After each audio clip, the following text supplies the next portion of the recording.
नमस्कार मित्रांनो.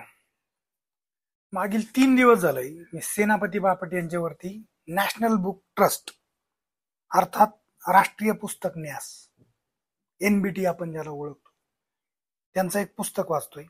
मला ऍक्च्युली हे पुस्तक मराठीत हवं होतं. मराठीत काही पुस्तक मला उपलब्ध झालं नाही. मग मी म्हणलं चला खूप वर्षांनी किमान हिंदी या निमित्ताने वाचतोय. तर सेनापती बापट एक क्रांतिकारी का शब्दचित्र यदी फडके यांनी हे लिहिलेलं पुस्तक आहे. मूळ मराठीत आहे, त्याचं इंग्रजीकरण आणि हिंदीकरण झालेलं आहे, म्हणजे भाषांतर झालेलं आहे. अनुवाद यशवंत व्यास यांनी केलेला आहे. हे एकदम उत्तम पुस्तक आहे की सेनापती बापट ज्यांचा आपल्याला सगळ्यांना विसर पडलाय. मी मूळचा आहे अहिल्यानगर जिल्ह्याचा, म्हणजे अहमदनगर जिल्ह्याचा. अहमदनगर जिल्ह्यातील पारनेर येथे सेनापती बापट यांचा जन्म झाला. त्यानंतर अगदी भारतभर त्यांनी भ्रमण केलं. अगदी युरोप, इतर देशांमध्ये सुद्धा ते गेले, शिकले. हे एक महान क्रांतिकारी होऊन गेलेले आहेत.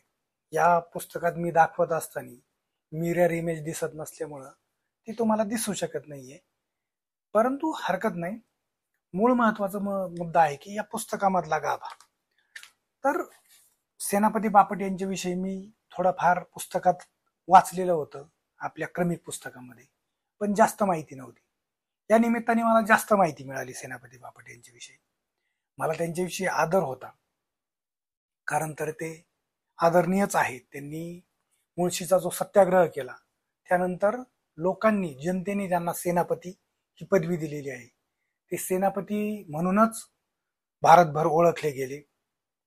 अगदी स्वातंत्र्य संग्रामामध्ये त्यांनी क्रांतिकार्यापासून सत्याग्रहापर्यंत प्रत्येक गोष्टीमध्ये आपला ठसा उमटवला. त्यांच्या काळामध्ये महात्मा गांधी असतील, पटेल असतील, म्हणजे सरदार पटेल, पंडित नेहरू असतील, सुभाषचंद्र बोस असतील, सावरकर असतील, या सर्वांबरोबर त्यांचा संबंध आला. सावरकरांबरोबर त्यांचा कसा संबंध आलेला आहे याबद्दल पण उल्लेख आहे. त्यांना कसं सावरकरांची, महात्मा गांधींची, इतरांची कोणाची मतं पटत नसली तर त्यांनी ती कशी जगजाहीर मांडलेली आहेत. हा राजकारणाच्या पल्याड असलेला एक आंदोलक होता, असं या पुस्तकातून समजलं मला. ते राजकारणाच्या भानगडीत कधीच पडले नाही. आपल्याला जे पटतं त्यानुसार त्यांनी आपले विचार मांडत गेले. ते कोणाला काय वाटतं याचा त्यांनी अजिबात विचार केला नाही. ते महाराष्ट्र काँग्रेसचे प्रदेशाध्यक्ष असतानाही त्यावेळेस त्यांना जी पटली तीच भूमिका घेतली. काँग्रेस पक्ष काही भूमिका घेतोय आणि ती मला जर का पटत नसेल तर मी त्याच्याबरोबर असेल असं काहीही नाही. त्यांना जे योग्य वाटलं त्या पद्धतीने त्यांनी स्वतःचे विचार मांडत राहिले, लढत राहिले.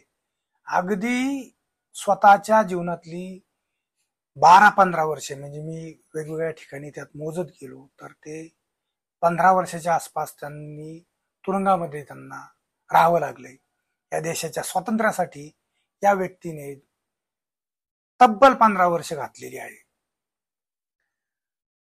नगर जिल्ह्याच्या पारनेर इथं त्यांचा जन्म झाला. त्यानंतर ते शिक्षणासाठी अगदी थेट लंडनला गेले.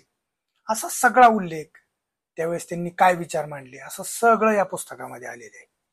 या पुस्तकाची किंमत जी आहे ती फक्त 55 रुपये आहे आणि पोस्टेज कॉस्टसह ती साधारणतः 90 रुपयात आपल्याला भेटते. पुस्तक एकदम साध्या सोप्या भाषेत, आणि त्यावेळेसच्या घटना घडोमोडी नेमक्या कशा होत्या, आपण आता त्याचे गैरअर्थ काढण्यात काही पॉईंट नाही.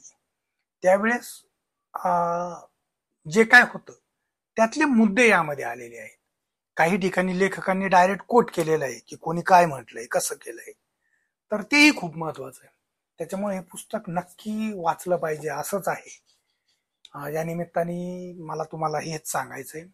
बाकी या पुढील पुस्तकातही आपण भेटत राहू, अशा पद्धतीने समजून घेत राहू. पुस्तकात पूर्ण काय आहे हे मी ऍक्च्युली कोणत्याही पुस्तकात सांगणं चूक आहे, कारण पुस्तकात काय आहे ही त्या लेखकाची कमाल असते.